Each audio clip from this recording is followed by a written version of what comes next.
over the years, we found that the best way to get somebody turned onto the river and onto the idea of saving the river is to take them down. Because generally, if you can get somebody down into a place like this, then they're on your side. One politician, whoever it might be, has basically the final say-so on whether a river like this lives or dies.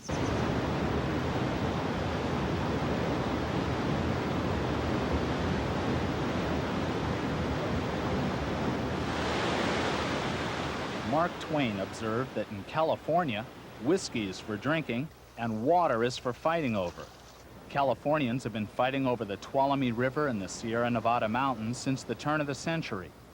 The latest round is a brawl pitting dam builders against trout fishermen and river rafters. It's just the kind of fight Mark Twain would have relished.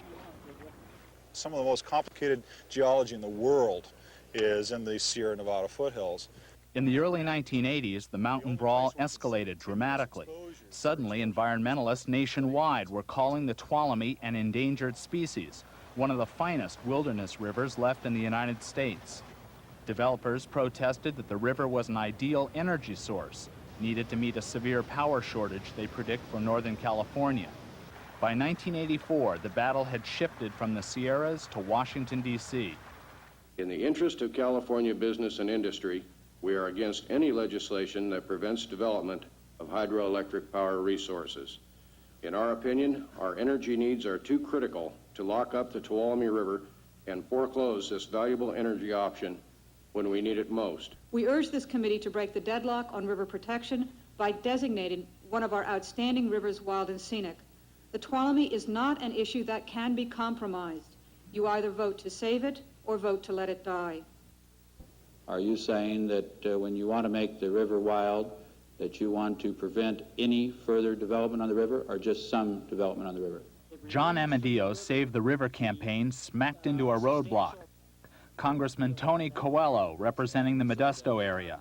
A liberal on many issues, Coelho also looks out for the interests of agribusiness and irrigation departments, the power brokers in his district. Maybe what you did was just to simplify the issue without explaining it here. Coelho is one of the most powerful Democrats in Congress, chairman of the party's Congressional Campaign Committee and a member of the Interior Committee, which rules on dam projects.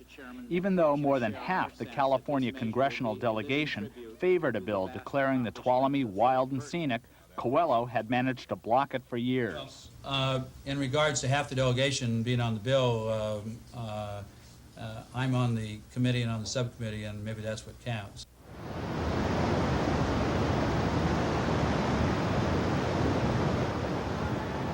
But the rafters didn't give up. They kept trying to win over members of Congress by taking them down the river. This trip, they were lobbying 5 members of Congress, including Representative Barbara Boxer. Riding alongside Boxer was Don Moyer, expert fly fisherman. A middle-aged Republican, Moyer is no radical environmentalist, but he joined forces with the rafters, and when Congress finally held hearings on the Tuolumne in the spring of 1984, Moyer tangled with Congressman Coelho over Ponderosa's real impact. Are you accurate on your figure here, or is this the fisherman talking? No, sir, this is accurate. I looked at the graphs that indicated that the fishing was going to get better, and I saw these graphs, and I said, whoa, what's going on here? And I said, I mean, this runs contrary not only to common sense, but angler sense, too. And what I found out was that they weren't talking about fishing improving. They were talking about fishability improving, which is a little bit of a semantic game there. And what is a semantic game? Well, fishability is different than fishing. Fishability means, for example, if the water's chest deep and I can't get way out there in the middle of the river to fish it, it's not very fishable. And so when you drop 90% of the water out of the river, you can get out there and fish it, even though there may not be any fish there. So the fishability may be better, but the fishing isn't worth a hang. And that's the problem here. Okay. We'll have more witnesses, maybe that'll use different graphs. I'm rather intrigued. The river lobby turned out in force for the hearings. Don Briggs put on a tie and brought along actor Richard Chamberlain, a star spokesman for the Tuolumne, ever since Briggs took him down the river. For the rafters, the hearings brought one very encouraging sign. Both California senators, Democrat Alan Cranston and Republican Pete Wilson, who rarely agree on anything, made a joint appearance to speak in favor of wild and scenic status for the Tuolumne. I have no objection to power. I have no objection to water. Unhappily, in this instance, what we're confronted with, to achieve still cheaper power for the residents of the area, is the loss of a resource that I don't think should be lost.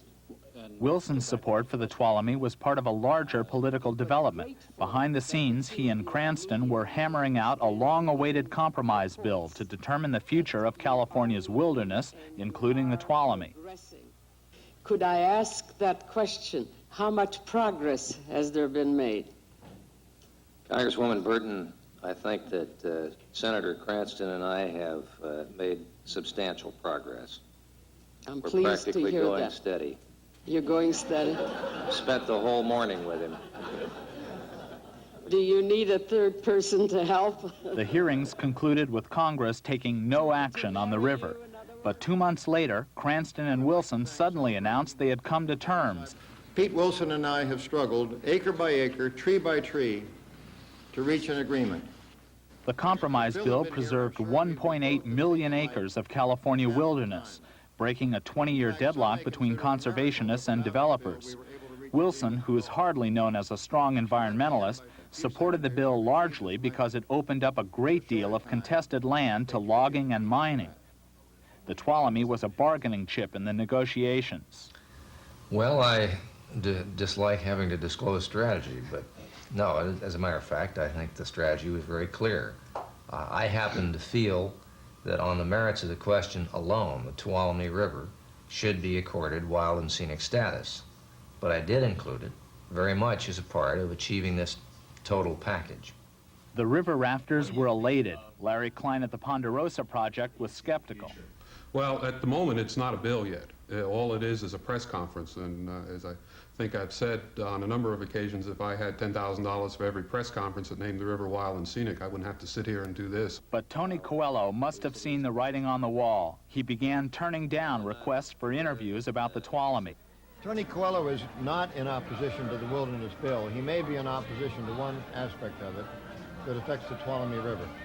But since the bill's already gone through the House, basically, while the changes will require another House vote, I'm very confident that this bill will become law.